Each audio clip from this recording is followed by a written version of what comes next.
Hello friends, welcome to my channel. In this video, I will be discussing the MCQ question of strength of material subject from Kurmi and Gupta book, question number 151 to question number 200. So let's start. Question number 151. The shear force of a cantilever beam as shown in the figure 2.41 is cantilever beam loaded with a point load W at the free end with the total entire span length equal to L. The question is asked here, what is the shear force diagram of this beam? The point load is here at the free end of this beam. The shear force will be at this end W and it will be constant throughout the span of this beam, and the shear force diagram will be linear over the baseline. So for question number 151, option C is the right answer, W throughout its length. Next question. The shear force of a cantilever beam of length L carrying a uniformly distributed load of unit length is option A 0, option B WL by 4, option C WL by 2, option D WL at the fixed end. So let's see. This is the cantilever beam subjected with the UDL load W per unit length with the span length L. The shear force from this load UDL at the free end of this beam will be 0. To get total load, we have to multiply the unit load W with the span length. So here the span length is 0. So clearly shear force at this point is 0. But as we go leftwards, the span increases and it is here L. So here the shear force will be W into L, and full diagram of this shear force will be a right angle triangle. For this question 152, option A is the right answer. Next question 153. The shear force of a cantilever beam of length L carrying a uniformly distributed load of unit length is 0, WL by 4, WL by 2, WL at the fixed end. Let's find out. Cantilever beam with UDL load W per unit length. The question is asked here, what is the shear force at this fixed end? So we came to know earlier the shear force at this point free end will be 0 and shear force at this point fixed end of the beam will be W into L. For question number 153, option D will be the correct answer, W into L. Next question 154. The shear force diagram of a cantilever beam of length L and carrying a uniformly distributed load of W per unit length will be. We know the shear force diagram of a cantilever beam subjected to uniformly distributed load of unit length. The shear force diagram will be a right angle triangle. So for question number 154, option A is the right answer. Next question 155. The bending moment of a cantilever beam of length L and carrying a uniformly distributed load of W per unit length is option A 0, option B WL by 4, option C WL by 2, option D WL at the free end. This is the cantilever beam subjected to UDL load W per unit length, and this is the bending moment diagram, 0 at this free end and maximum WL square by 2 at this fixed end. For question number 155, option A is the correct answer. Next question 156. The shear force and bending moment are 0 at the free end of a cantilever beam if it carries a, option C is the right answer, uniformly distributed load over the whole length. Next question 157. The bending moment of a cantilever beam of length L and carrying a uniformly distributed load W of per unit length is option A WL by 4, option B WL by 2, option C WL, and option D WL square by 2 at the fixed end. Option number D is the correct answer, WL square by 2. This is the cantilever beam subjected to uniformly distributed load W per unit length AB. So the bending moment at this free end will be 0 and bending moment at this fixed end will be WL square by 2, because total load is W into L and this UDL acts at the center of this beam at a distance L by 2 from A. So WL into L by 2 is the bending moment at this point A, which is WL square by 2.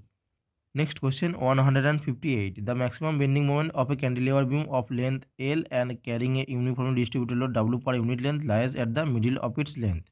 No, we know the maximum bending moment of a cantilever beam with a uniformly distributed load over the entire span W per unit length will be at the fixed end, which is WL square by 2. So option B is the correct answer, false for this question. Next question 159. The shear force diagram for a cantilever beam of length L and carrying a gradually varying load from 0 at the free end and W per unit length at the fixed end is a. This is the cantilever beam A, B. The gradually varying load maximum W at the fixed end and 0 at the free end. The shear force diagram will be parabolic curve and the bending moment diagram will be cubical curve. So for question number 159, option D is the correct answer. Next question 160. The bending moment diagram for a cantilever beam of length L and carrying a gradually varying load from 0 at the free end and W per unit length at the fixed end is a parabolic curve. No, the bending moment diagram of a cantilever beam of length L and carrying a gradual varying load from 0 at the free end and W per unit length at the fixed end is a cubical curve. Option B is the correct answer. Next question 161. The shear force of a cantilever beam of length L and carrying a gradually varying load from 0 at the free end and W per unit length at the fixed end is option A 0, option B WL by 4, option C WL by 2 and option D WL at the fixed end. This is the cantilever beam subjected to uniformly varying load, maximum at this end and 0 at this end. So shear force diagram will be a parabolic curve and shear force at this point free end will be 0 and at this point at the fixed end will be WL by 2. For question number 161, option C is the correct answer. Next question 162. The bending moment of a cantilever beam of length L and carrying a gradually varying load from 0 at the free end and W per unit length at the fixed end is option A WL by 2, option B WL, option C WL square by 2, option D WL square by 6 at the fixed end. For this beam subjected to uniformly varying load, bending moment at this fixed end will be WL square by 6 because we know the shear force WL by 2 and the distance will be L by 3 from the CG of this triangle to the point A, which is L by 3. So the bending moment at the point A or fixed end will be WL square by 6. So for the question 162, then option D is the correct answer. Next question 163. The bending moment at the ends of a simply supported beam will be 0. Yes, the option is the right answer. Next question 164. The maximum bending moment of a simply supported beam of length of span L and carrying a point load W at the center of the beam is, this is the simply supported beam A, B and the point load W is at the center. So the bending moment diagram will be W L by 4, which is at the midpoint, and the shear force will be positive W by 2 at this end and negative W by 2 at this end. If we calculate bending moment at this midpoint, so we have to multiply this reaction length W by 2 into this distance from B to midpoint L by 2. So we will get WL by 4. 64, option A is the correct answer. Next question 165. The bending moment diagram for a simply supported beam loaded in at its center is, the bending moment diagram for a simply supported beam loaded at its center is always an isosceles triangle. Option B is the correct answer. Next question, the maximum bending moment of a simply supported beam with central point load lies at the point of loading. Yes, the maximum bending moment of a simply supported beam with a central point load will be at the central, which is the point of loading. Option A is the correct answer. Next question 167. The shear force of a simply supported beam carrying a central point load changes sign at its midpoint. Yes, this is the simply supported beam. Point load W is at the center. The shear force changes sign at this midpoint. So option number A will be the correct answer. Next question is 168. A simple supported beam is loaded as shown in the figure 2.42. The bending moment diagram will be here. The simple supported beam A, B and 2-point load is at C and D at a distance A from the support A and B. And the span is divided into 3 parts. Length of each part is A. Let's find out the reaction. The reaction will be at this point 2W by 2, which is equal to W.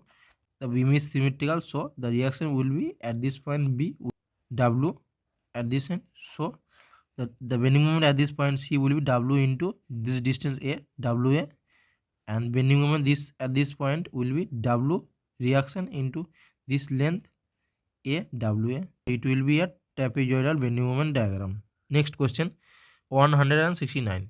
The shear force in the center of a simply supported beam carrying a uniformly distributed load of W per unit length is. This is a simply supported beam AB subjected to uniformly distributed load W per unit length. This is the shear force diagram. The reaction at A, WL by 2, reaction at B, WL by 2. This is positive, this is negative. The shear force at the midpoint is 0. So for question number 169, option A is the right answer, 0. Next question 170. The bending moment in the center of a simply supported beam carrying a uniformly distributed load or W per unit length is. This is a simply supported beam AB subjected to uniformly distributed load W per unit length. The maximum bending moment will be at the center. The maximum bending moment at the midpoint or point of loading will be W L square by 8. For question number 170, option D is the right answer, W L square by 8. Next question is 171. The shear force at the ends of a simply supported beam carrying a uniformly distributed load W per unit length is. We know the shear force diagram of a simply supported beam subjected to uniformly distributed load W per unit length and the whole span length is L. The shear force diagram will be WL by 2, positive at the point A and negative reaction WL by 2 at this point B. So for this question 171, option C is the correct answer. Next question 172. The shear force diagram of a simply supported beam carrying a uniformly distributed load W per unit length consists of. This is a simple supported beam subjected to uniformly distributed load. The shear force diagram is the two right angle triangle. One is positive, another is negative. Option B is the right answer, two right angle triangle. Next question 173. The bending moment diagram for a simple supported beam carrying a uniformly distributed load or W per unit length will be. This is a simple supported beam subjected to UDL loading. The bending moment diagram will be a parabolic one. So option D is the correct answer for the question 173. Next question 174. The shear force at the center of a simple supported beam with gradually varying load 0 at both ends and W per meter at the center is. This is a simple supported beam AB subjected to uniformly varying load W per meter at the center and 0 at the end, two ends. The shear force diagram will be the parabolic one and the bending moment diagram will be the cubical one. The shear force diagram positive WL by 4 and this end will be negative WL by 4. But the shear force at the center at the point of maximum load UVL is 0. So for question number 174, option A is the correct answer. Next question 175. The bending moment at the center of a simple supported beam with its gradually varying load from 0 at the both ends to W per meter at the center is WL by 4. The simple supported beam subjected to uniformly varying load W per meter at the center and 0 at both the ends.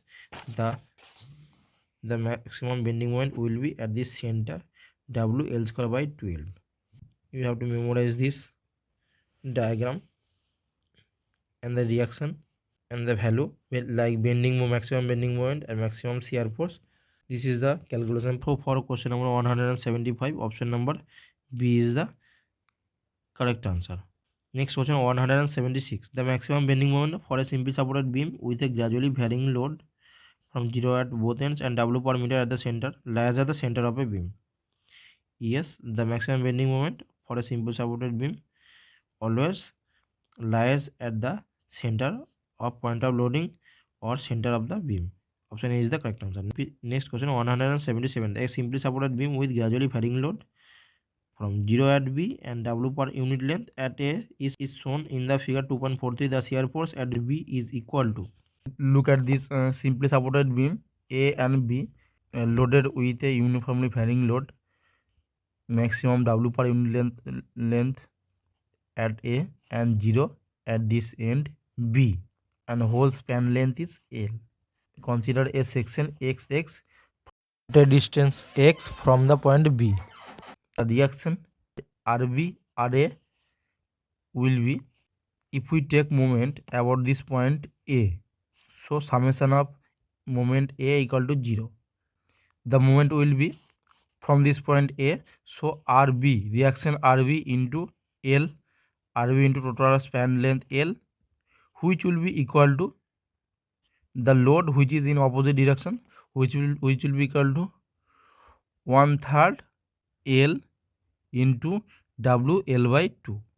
1/3 L is the length from the CG of this load to the point A, and the total load will be W by 2 into L. How W by L, W into L by 2 comes? C. The average load will be W plus 0 divided by 2, and the span length is L. So total load will be WL by 2. So from this calculation RB will be equal to WL by 6. Similarly, if we take moment from the point B, so summation of moment B will be equal to 0, and RA will be equal to WL by 3.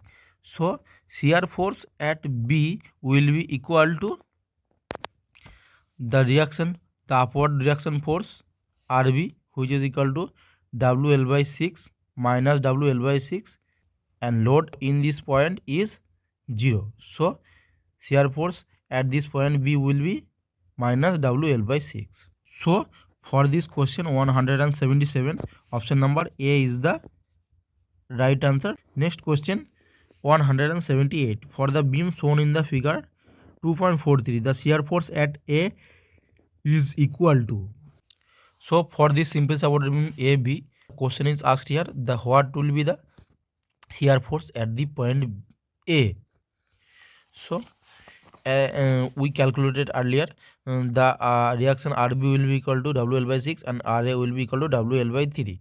So if we consider a section XX at a distance x from the point B, so shear force at this point will be this upward reaction force RB, which is minus WL by 6, plus the load at this point XX, and the load will be equal to, suppose the load at this point will be Y.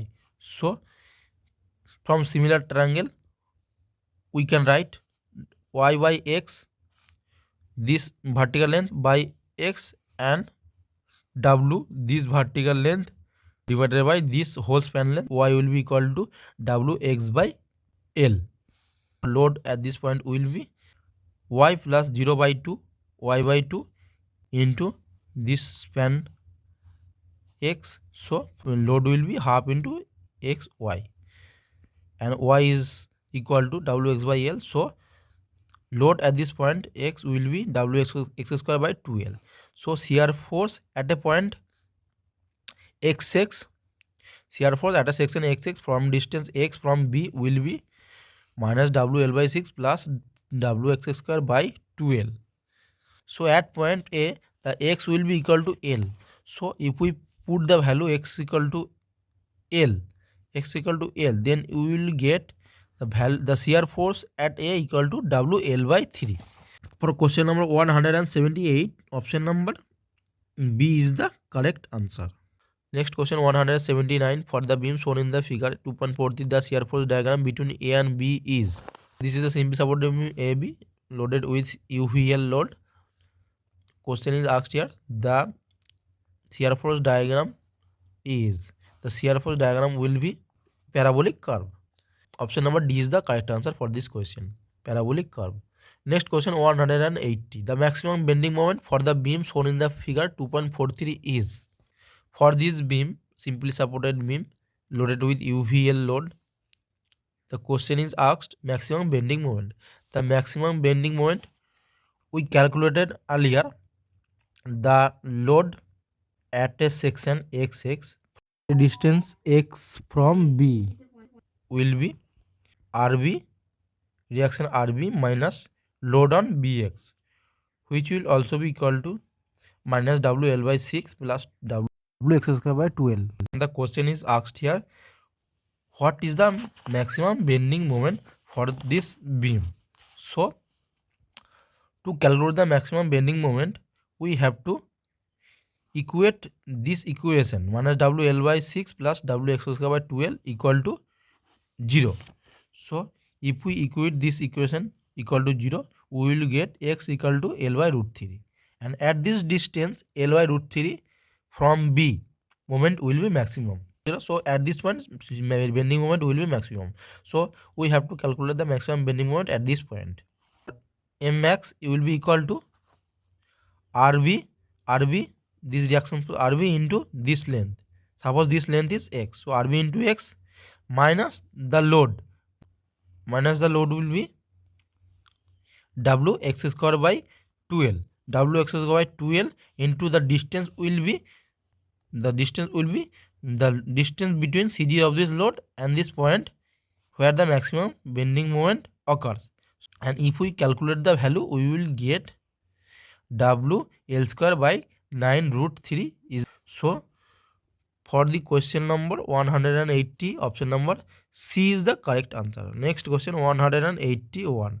The maximum bending moment for the beam shown in the figure 2.43 lies at a distance of, option D is the correct answer, L by root 3 from the end B. Next question 182. The point of counterflexure is the point where B is the correct answer. Bending moment changes sign. Next question 183. When shear force at a point is 0, the bending moment is, option C is the correct answer, maximum at that point. Next question 184. In a simply supported beam carrying a uniformly distributed load W per unit length, the point of counterflexure, option D is the correct answer. The point of counterflexure does not exist.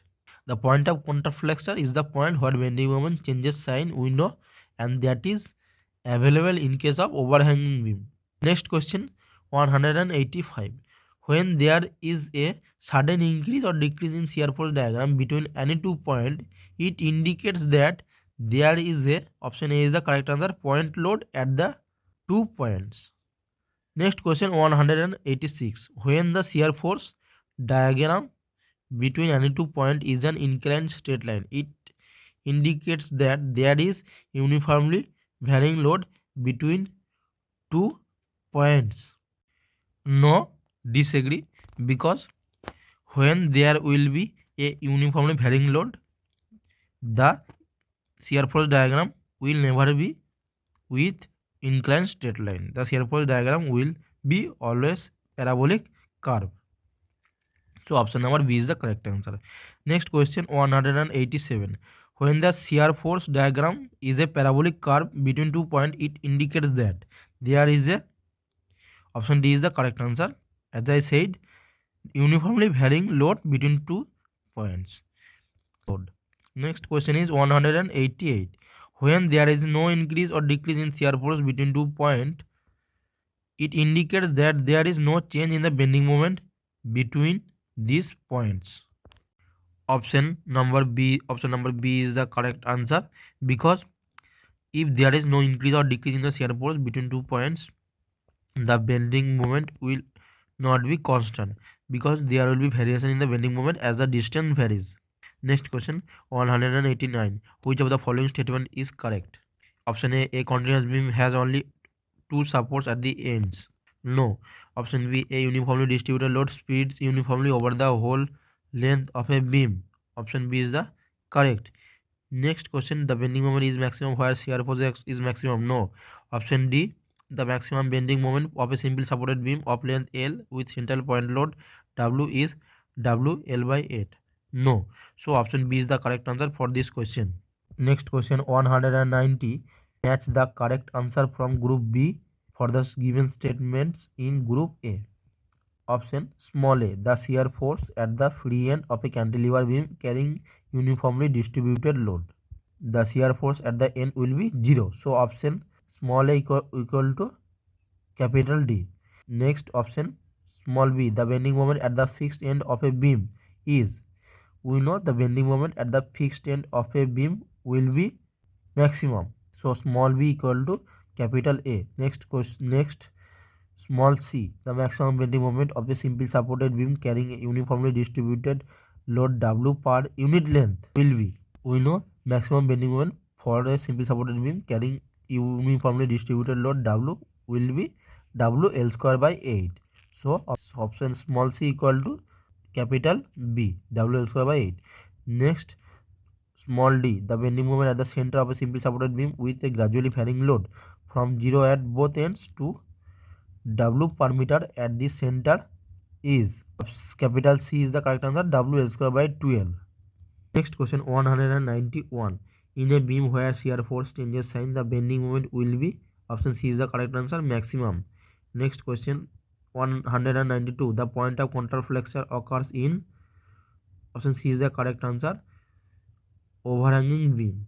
Next question 193. The bending moment at a section tends to bend or deflect the beam and internal stress resists its bending. The resistance offered by the internal stress to the bending is called, option C is the correct answer, bending stress. Next question 194. At the assumption generally made in the theory of simple bending is that, option A, beam material is perfectly homogeneous and isotropic. Correct. Option B, beam material is stretched within its elastic limit. Correct. Option C, the plane section before bending remain plane after bending. Correct. And option D, all of the above. So option D is the correct answer. Next question 195. In a simple bending theory, one of the assumption is that the material of the beam is isotropic. The assumption means that the, option C is the correct answer, elastic constants are same in all direction. Next question 196. In a simple bending of beams, the stress in the beam varies. Option A is the correct answer, linearly. Next question 197. In a simple bending theory, one of the assumption is that the plane section before bending remain plane after bending. The assumption means that, option D is the correct answer, the strain is proportional to the distance from the neutral axis. Next question 198. A rectangular beam subjected to a bending moment as shown in the figure 2.44. The upper layer of the beam will be in tension. Let me show you the condition of the beam subjected to moment. The beam will bend like this and the upper layer will be in compression and the lower layer will be in tension. So option number B is the correct answer. Next question 199. The lower layer of the beam as shown in the figure will be, option A is the correct answer, in tension. Question number 200. The layer at the center of gravity of the beam as shown in the figure 2.44 will be, option C is the correct answer, neither in tension nor in compression. The layer at the center of gravity of this beam is called neutral axis, and the neutral axis is not subjected to any stresses. So option C is the correct answer, neither in tension nor in compression. So friends, I will be back in the next video. If you have any doubts, please let me know in the comment section. Thank you.